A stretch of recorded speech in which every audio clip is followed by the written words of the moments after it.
Today we got a big update on the William Nylander contract talks, as well as Brad Treliving's comments on the team going into this season. We'll break all this down for you coming up on this episode of Hattrick HQ. But before we get into that, we just wanted to say that 92.8% of you guys aren't subscribed, so make sure to go down below and hit that subscribe button if you're looking for a home to daily NHL and Leafs content. But with that out of the way, let's get right into the main topic of the video, which is Treliving gives update on the Nylander contract.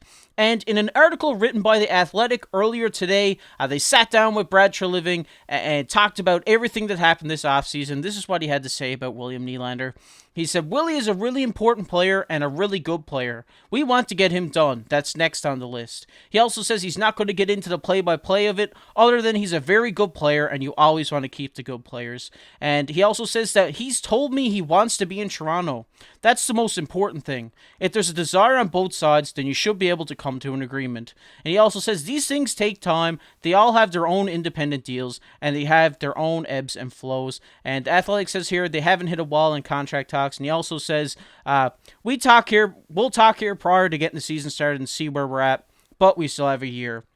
And Nylander's agent, Lewis Gross, said, we're open to trying to get a deal done as well. And what the Athletic says here is, if we read between the lines here, I don't think the trade deadline in March will be much of a factor as long as the Leafs are contenders again. They seem willing to go all the way to next summer to get Nylander's contract done. And Mark, obviously, when you have William Nylander coming out saying he wants to be in Toronto, he wants to be a Leaf, I think that just speaks wonders. I think we will see him sign back in Toronto for sure. We've seen Nylander come right through the Marlies straight up to the Toronto Maple Leafs. He's been here his entire career, and he seems like he really loves the organization. I mean, sometimes they say comments just to please the fans, but I do truly think Willie wants to be here, and the fans do want him here as well. So we kind of get into that situation where both sides want this deal done. I think it comes down to the dollar amount they might be off by. It could be something small like 200,000. But what scares me a bit is if you get into next summer without a contract sign, you start to get into the realm of one of you walks for nothing. And I think trading Nylander, you don't get full value for him in the situation where you might get two players that could put up 40 goals combined. But why put two players on your roster when you already have one that can score the 40? So I think moving Nylander would be a mistake. And you kind of get into the situation of, like I said, you kind of get scared to get in next summer. He might have a falling out with the team at some point if they get knocked in the first round again, or just if contract talks go stale, he can always hit the open market. And I think that's the last thing this organization needs, is just to lose William Nylander for nothing or for pennies on the dollar.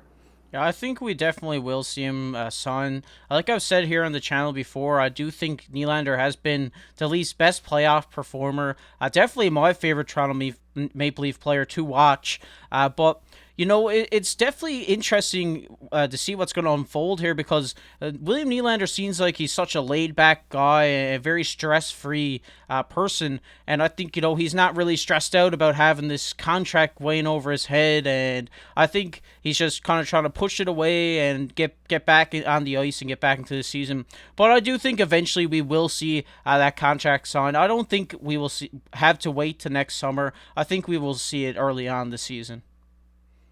Yeah, since we've seen Treliving get into the Toronto organization, it's like a domino effect that we've talked about before. He signed these guys like Bertuzzi, Domi, Reeves, Klingberg, which is an ideal team where you get, the grit and a bit of moving, and it's still a bit of offense from these guys. He got Matthews signed, and I think the last domino in this effect right now is getting Nylander signed. I think both sides want this done. I mean, the longer you let it linger, the more it kind of weighs on everyone. You kind of get scared in the situation of, do we move him? Nylander kind of gets in the situation of, am I going to be signed? So I think ultimately we do get this before the season starts. I mean, everyone's hoping. I could see a situation where it's $10.5 million for an 8-year span, so that'd be 10.5 every year for 8 years. And I think ultimately everyone wins in the situation. Nylander's he's a fan favorite. We've seen him in the playoffs where he's a huge player for him. He's one of their best performers, and I do think the rest of the core has to step up. But I do think Nylander is a big part of this, and ultimately I think we do need him to win the Stanley Cup. Yeah, and that's the big thing everybody, I know Leafs Nation is worried about, is the dollar amount. But we did just see Rasmus Dahlin sign yesterday or the day before for 10.5. So I think that's where I'm gonna put Nylander at. I think, if we can get him back here for 10.5 million, I think that's such a great deal. And obviously it's a guy who wants to be on your team and wants to put, he puts his heart and soul into this organization. He's been there his whole career. I think we will definitely see this deal done. I think it's just a matter of $200,000 to $500,000 right now. Yeah, and the big thing is too, we're seeing the cap slowly go up. I mean, I think it's supposed to jump $2 to $3 million.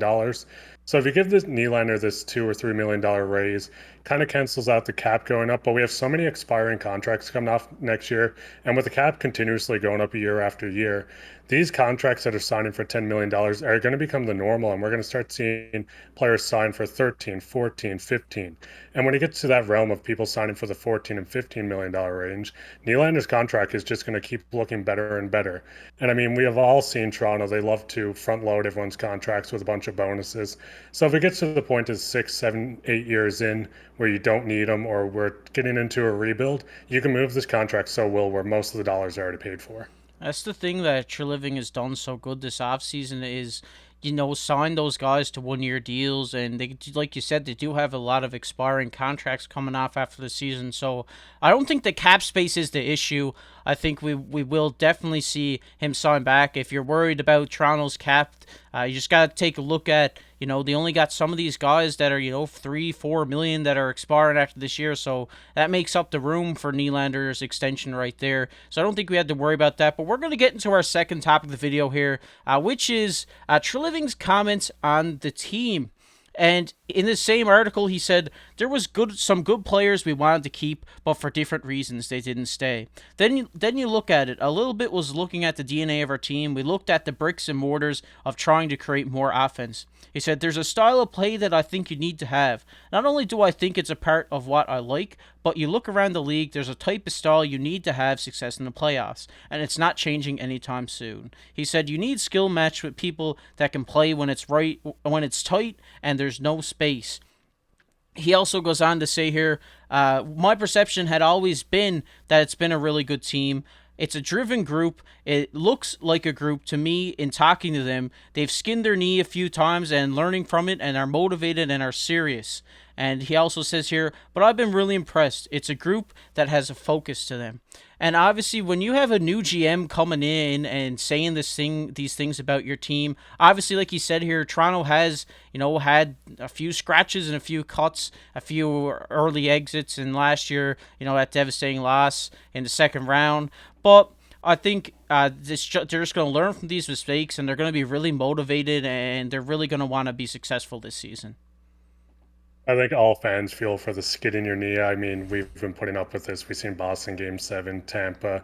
We finally got over the hump, but we still need the Stanley Cup. But yeah, no, you could see the situation where, he's came into this team. He's put his mark on it. He's bringing that West Coast vibe with a guy like Reeves, Bertuzzi, Domi. They're just physical guys that we didn't really have a lot of. We had Michael Bunting last year, who was a fan favorite. But you kind of get into the situation where he was just the one guy. So a guy like Reeves is going to bring in, the physicality, fighting, hitting, and you get guys like Bertuzzi and Domi, who is Bunting on steroids in the sense that they're going to hit, they're still going to get under your skins, but they're more of a offensive game to them as well.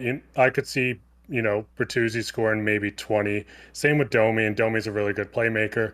But we're kind of getting this new identity to the team that we might have not had last year in Florida. And I think that's what the Leafs had been missing since this core has been here. And I really do like what Brad's done. And I think if he keeps going in this direction, it's going to do wonders on this team.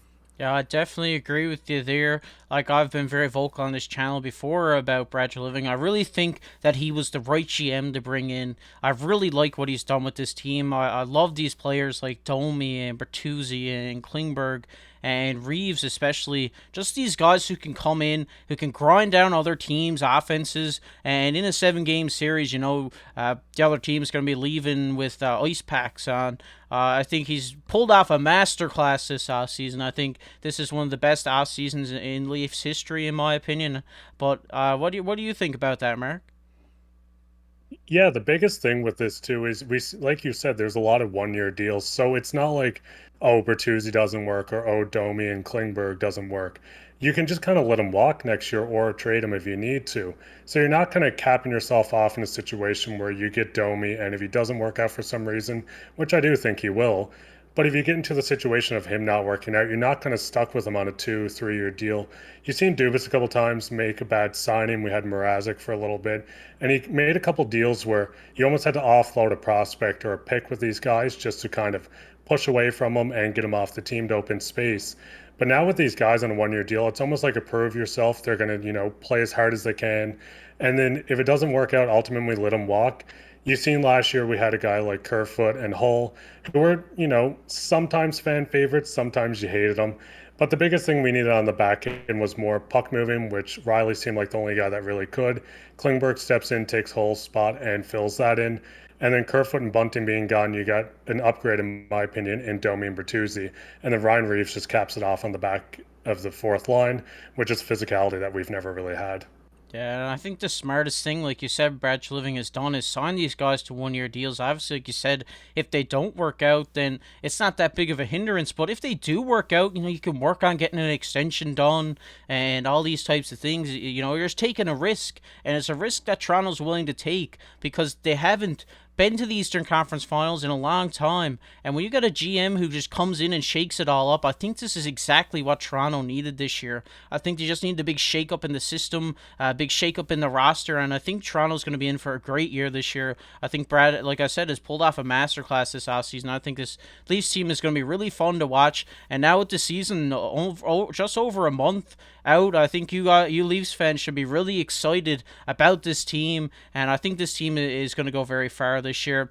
But we're going to get into our next topic here, which is everybody's favorite comment of the day. And the comment of the day today goes to Daniel. He says, "I'll give Casey and Mark credit for getting along as one being a Habs fan and one being a Leafs fan. The question is, you boys got a bet going for the first game?" He also says here, "Casey, I've never seen a Habs fan in my life be so nice to Leafs Nation." And yeah, you don't really see Habs fans being nice to Leafs Nation, but I am one of those people. My dad is a really big Leafs fan. Sorry, not Habs fan. I wish he was a Habs fan. But he's a really big Leafs fan. So I've grown up watching Toronto with him. I don't know, somewhere throughout that line, I switched to Montreal. But I think it was the right decision. And obviously, like Mark and one of my best buddies, Gavin, he watches the video, shout out to you, are a big Leafs fan. So I always support the Leafs. The only time I don't support the Leafs is when they're on the other side against Montreal. I think we have a closet Leafs fan in the making.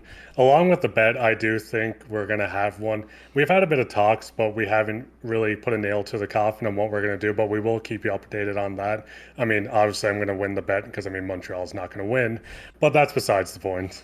Yeah, well, you guys stay tuned because we do have some big things planned for when the season starts. So we're hoping we're going to be able to release that information to you soon. We're just trying to get it all hammered down right now. But if you guys enjoyed watching this video, make sure to leave a like down below. Make sure to go down and hit that subscribe button. We're trying to hit 1,000 subscribers before the season starts. We'd love to see that happen. And also comment down below your thoughts on this whole William Nylander contract thing. What do you think about Brad Treliving's comments? And just let us know what you think about the videos. We like to hear from you guys. We enjoy going down and reading your comments, and you might be featured on Comment of the Day, just like our good pal Daniel here. But I've been KC alongside my co-host Mark Pye. Keep your stick on the ice.